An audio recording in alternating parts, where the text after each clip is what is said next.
Bom dia, galerinha. Continuando nossos estudos a respeito de análise combinatória, né?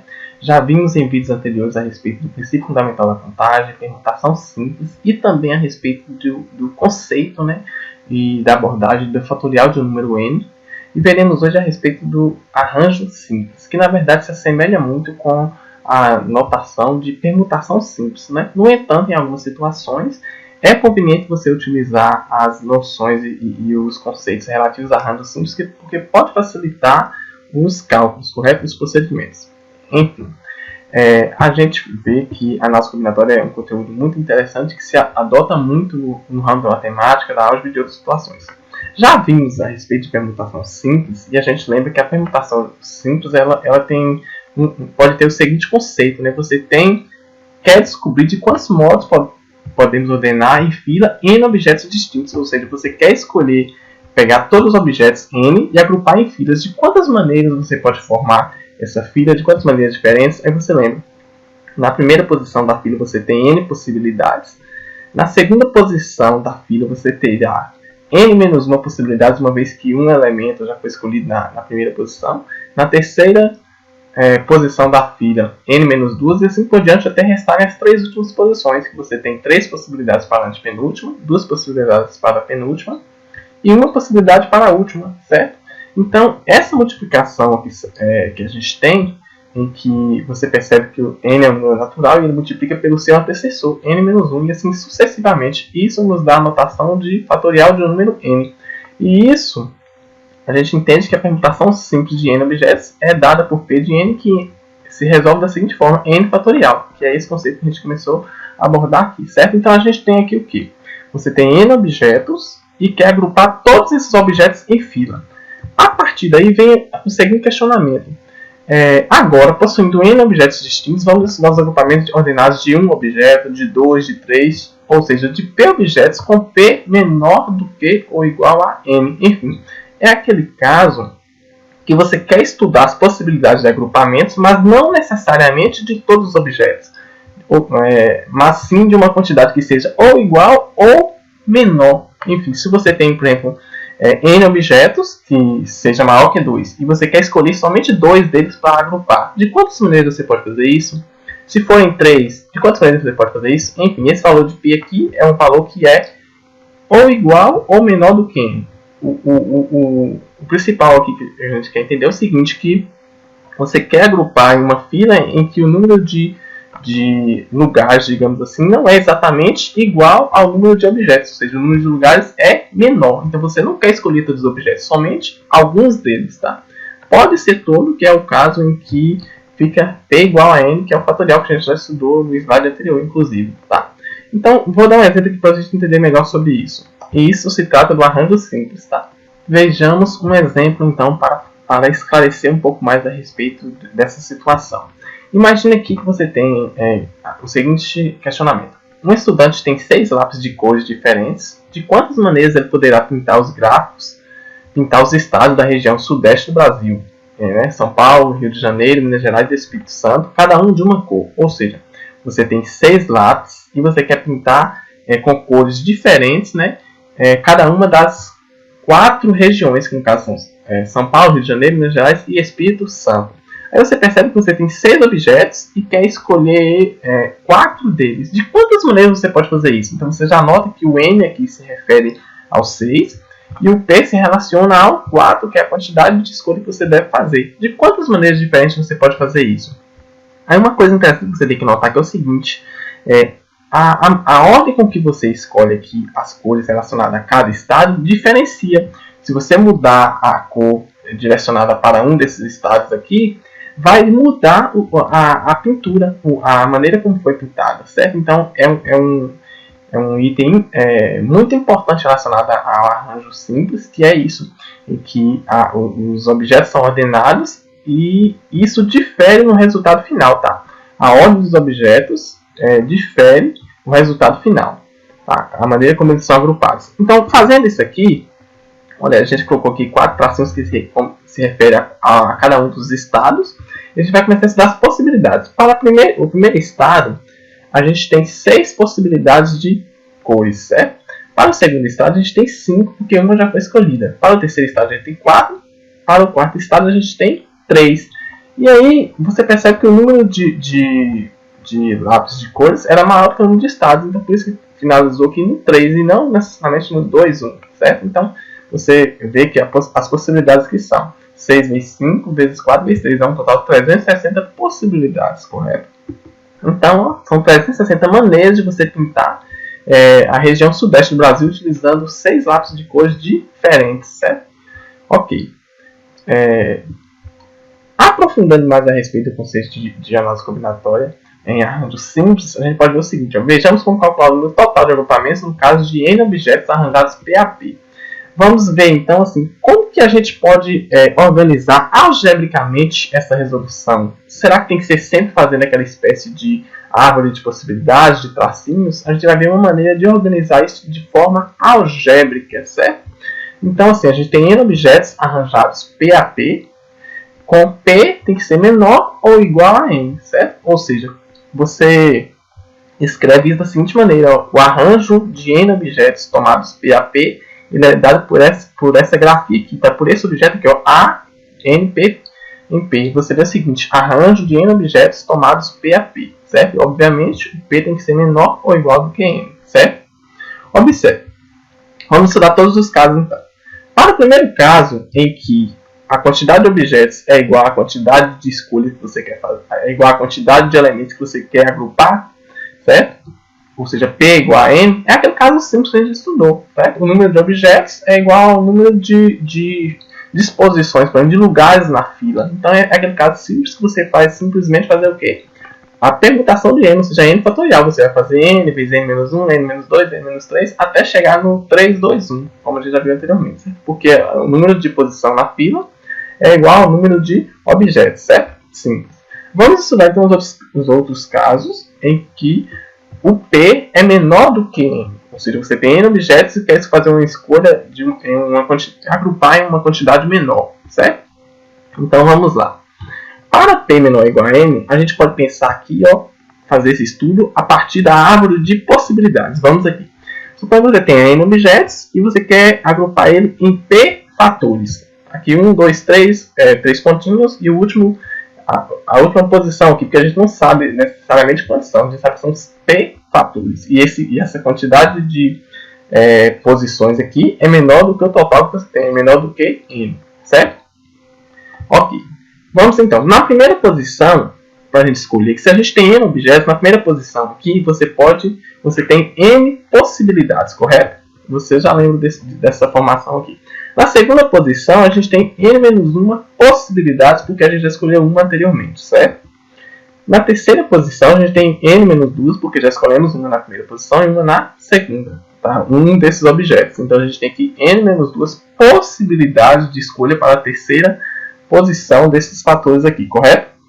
Desses P fatores. Aí, reticência, até chegar no último fator que você tem para agrupar. Lembrando que, entre aspas, vão sobrar objetos aqui, porque essa quantidade de fatores aqui é menor do que a quantidade de objetos que você tem, tá? Assim, né, nessa última posição dos elementos que a gente quer escolher, dos P fatores que a gente quer escolher, nós temos quantas possibilidades? Observe. Nós temos o seguinte: na P-ª posição, nós temos N menos aparentes, P menos 1, que aparentes possibilidades. Por quê? Como a gente queria, a nossa intenção é escolher, né, agrupar aqui P fatores, e a gente já escolheu aqui, ó, até só falta a última, então quer dizer que a gente já escolheu P menos 1 fatores. Então o total de possibilidades que ainda resta para essa última posição, para essa última escolha, é do total que a gente tem inicialmente, do total de objeto N, se subtrai P menos 1, porque já foi escolhido, já foram contabilizadas essas P menos 1 possibilidades aqui. Só falta justamente a última, ou seja, é o que resta N menos o total de escolhas feitas anteriormente, que foram quantas? P menos 1, né? Correto? Por isso, N menos P menos 1. É bom prestar atenção nisso, porque pode parecer estranho e dificultar isso aqui, mas analise com calma que você vai perceber justamente isso que eu estou dizendo. Aí, organizando melhor essa expressão, que a gente pode multiplicar, né, o menos 1 pelo parênteses. Então, ficou N menos P mais 1, que é menos vezes P menos P, menos vezes menos mais. Então, dessa forma. E aí, a expressão algébrica que nos dá o total de possibilidades aqui, né, é eu multiplicar as possibilidades. N vezes n-1 vezes n-2, assim sucessivamente até a última posição aqui, certo? Que, na verdade, essa última não será exatamente 1, porque aqui o valor de n é menor do que o valor de p, tá? Então, com n vezes n-1 vezes reticências, a última quantidade de possibilidades que a gente tem, que é isso aqui, n menos p mais 1, certo? E aí, pessoal, a gente vai organizar melhor a escrita desse objeto aqui, desse arranjo, da seguinte forma, vejamos. Nós temos o seguinte, que arranjo de n tomados PAP, já vimos que é n vezes n-1 vezes a reticência n menos p mais 1, que é o slide anterior. Aí, para a gente organizar isso aqui de maneira melhor, a gente vai pegar e tentar organizar essa multiplicação a partir de um fatorial. Mas aqui não aparece fatorial, certo? Para que seja necessário que uma equivalência em que apareça o fatorial, se eu multiplicar o numerador por um fatorial, eu tenho que multiplicar também o denominador para ser uma equivalência, certo? Você multiplica e divide pelo mesmo valor, que na verdade é diferente de zero, certo? Fazendo isso, observe, n vezes n-1, o próximo será n-2, n-3, n-4, até chegar até n menos p mais 1. Dessa sequência aqui, quem será o próximo elemento? N menos p mais 1, o antecessor é subtrair sempre 1, né? n-1, n-2, temos aqui n menos p mais 1. Se você subtrai 1 desse número aqui, desse objeto aqui, o antecessor dele é quem? Se você subtrai 1 aqui, simplifica esse 1, né? Então fica quem? N menos p. Então o próximo, o que vem após ele, nessa sequência, dizendo assim, é n menos p. E aí eu vou e acrescento o símbolo de fatorial. Mesma coisa que eu multipliquei no numerador, eu também divido, ou seja, eu multiplico no denominador. Para quê? Para que fique equivalente. Você multiplica o numerador por um número e multiplica o denominador pelo mesmo número. Então, essa igualdade que é correspondente é equivalente à anterior, certo? Em outras palavras, a gente não modificou o resultado final, digamos assim, dessa expressão. Elas são equivalentes, certo? Ok. Então, pessoal, multiplicando aqui n vezes n-1 reticência, n menos p mais 1 vezes n menos p fatorial, tudo isso dividido por esse n menos p fatorial aqui, certo? Ok, a gente pode fazer isso, agora a gente vai ter que mostrar que esse fatorial aqui é elevado, né? Que ele se decompõe até multiplicar pelos últimos elementos, 3, 2, 1, certo? Fazendo isso, ó, n vezes n-1 vezes n menos p mais 1, que já tínhamos n menos p fatorial, resolvendo esse fatorial aqui, fica como n menos p menos 1, n menos p menos 2, n menos p menos 3, até 3, 2, 1, certo? Isso aqui é só uma decomposição do fatorial. Não preocupe também com essa demonstração, porque ela é interessante, mas não é necessário, né, você fazer isso nas questões. Isso aqui é uma demonstração do que a gente quer obter, uma expressão melhor para aquele arranjo, certo? E isso, ó, essa expressão aqui continua sendo dividida por n menos p fatorial. Estude isso aí com calma. Então, se eu comecei do n aqui, conseguir decompor essa multiplicação aqui, ó, e mostrar até 3, 2, 1, significa que toda essa expressão aqui, na verdade, é o n fatorial. Comecei pelo n, n-1, n-2, n-3, continuei até chegar em 3, 2, 1. Então eu posso escrever isso de forma n fatorial, certo? Dividido por n menos p fatorial.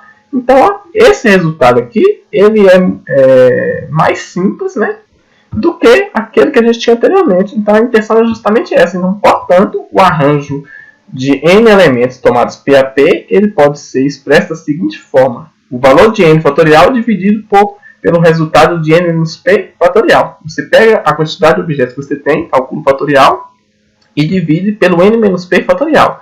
Na verdade, você acaba simplificando muitas das vezes isso aqui nas questões, tá? Então, isso aqui é a representação algébrica simbólica de arranjo, tá? Arranjo de n elementos tomados PAP, arranjo de n tomado PAP é equivalente a n fatorial dividido por n menos p fatorial. Essa é a diferença pode ser a diferença da permutação, porque na permutação de n você tinha simplesmente um n fatorial. No arranjo, como o n pode ser menor que p, então você tem que fazer isso. N fatorial dividido por n menos p fatorial, certo? Para simplificar essa diferença entre n e p, certo? Ok, vejamos o exemplo anterior. Naquele exemplo da quantidade de lápis de cores, que eram 6, e a gente deveria pintar 4 estados, a gente encontra a resposta 360 pela árvore de possibilidades. Vejamos como que fica utilizando essa notação de arranjo simples. Observe. A gente teria que o seguinte, arranjo de 6 tomados 4x4, porque são 6 lápis de cores para pintar 4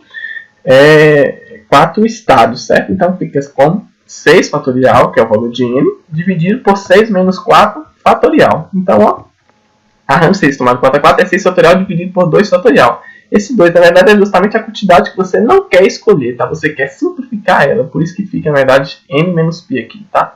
Então, fazendo isso, ó, você desmembra o 6 até o 2, porque é o menor, 6 vezes 5 vezes 4 vezes 3 vezes 2 fatorial. Eu posso simplificar esse 2, dividir ele por 2 e dividir esse aqui por 2 também, né? 2 fatorial, melhor dizendo. Ficou como, então? Eu divido esse 2 fatorial por 2 fatorial e esse 2 fatorial por 2 fatorial. Simplifico, tá? Ficou 6 vezes 5 vezes 4 vezes 3. Então a resposta 360, como a gente já sabia, tá? Eu só mostrei aqui utilizando a notação de arranjo simples. Professor, mas é mais fácil utilizar isso aqui, claro. Se você já percebeu que dá para fazer dessa maneira, faça, com certeza, tá? Mas questões do Enem, por exemplo, às vezes cobra esse conceito e ela te dá o gabarito, as alternativas, em que muitas vezes nem tem a resposta final, só tem dessa maneira aqui, como a gente vai ver em uma questão posteriormente, tá? E em alguns casos facilita pela disposição, suponho que sejam muitas escolhas. Você não vai ter espaço para fazer esse tanto de tracinho dessa árvore de possibilidades aqui, certo? Outro caso, a questão do Enem, como eu havia comentado. Uma família composta por 7 pessoas adultas, após decidir o itinerário de sua viagem, consultou o site de uma empresa aérea e constatou que o voo para a data escolhida estava quase lotado.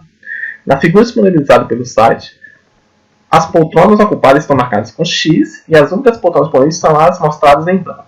Então, assim, a gente percebe que quase toda a lotação está ocupada e a gente tem quantas poltronas aqui disponíveis? São as que estão em branco, hein? 1, 2, 3... 4, 5, 6, 7, 8, 9, né? Na verdade, são 4 nessa parte, que é 1, 2, 3, 4. 1, 2, 3, 4, 5. São 9 poltronas disponíveis, certo? O resto, as outras já estão todas ocupadas. Aí pergunta: o número de formas distintas de se acomodar a família nesse voo é calculado por.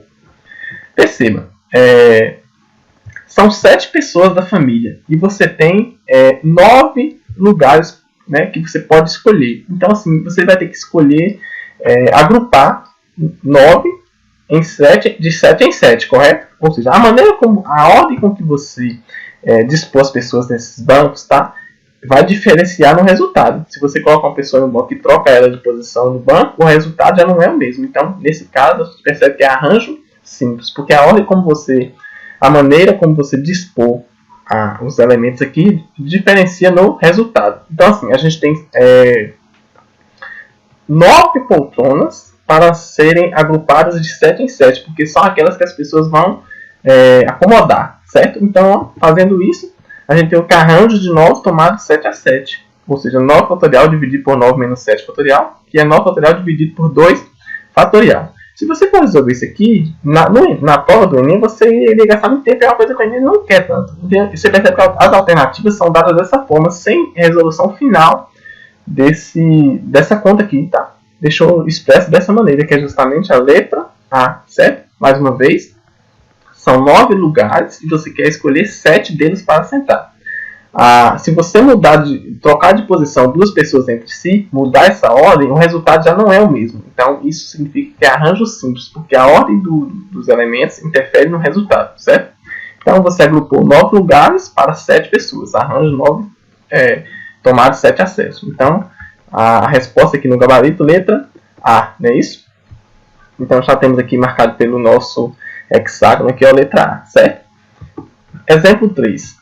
Essa aqui é uma questão da Universidade Estadual de Feira de Santana, adaptada. Olha, o número de equipes de trabalho que poderão ser formadas num grupo de 9 indivíduos, devendo cada equipe ser construída por um coordenador, um secretário e um digitador, Então perceba, cada pessoa só pode ocupar uma dessas funções aqui, tá?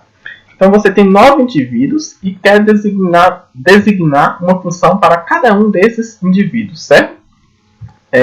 Um coordenador, um secretário e um digitador. Tem que escolher entre esses 9. Então, se você tem 9 pessoas para agrupar 3 a 3, certo?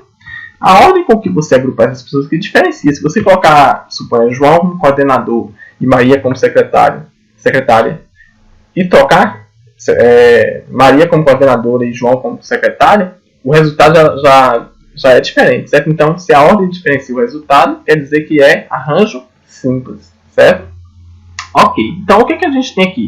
Nós temos 9 elementos para agrupar 3 a 3, certo? Então, como a gente já viu, a ordem do agrupamento interfere no resultado, então é arranjo, certo?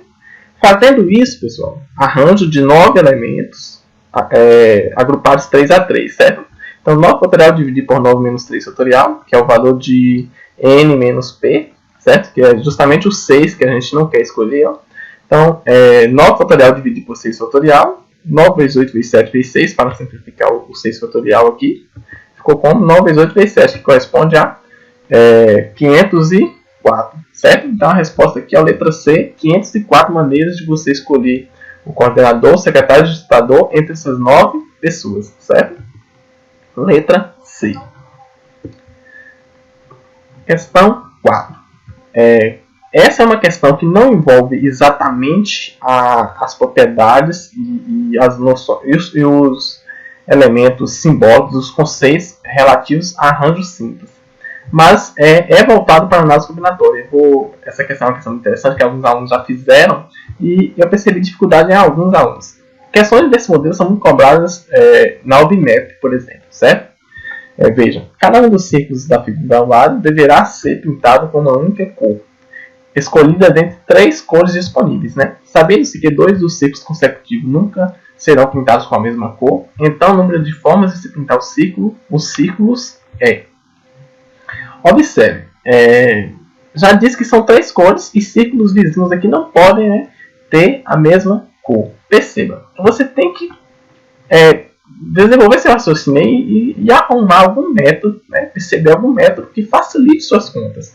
Às vezes a gente começa a contabilizar aqui, colocar, eu tenho 3 possibilidades aqui, tenho 2 aqui, 3 aqui, mas a depender de como você inicia, pode dificultar muito seu processo. Então, assim, tente resolver aquele problema, o que a questão já diz como um critério, uma condição que a questão deu. A condição aqui é: círculos vizinhos não podem ter a mesma cor. Então vamos começar pelo primeiro círculo aqui. Quantas possibilidades de cores você tem para pintar? Você tem 3 possibilidades, né?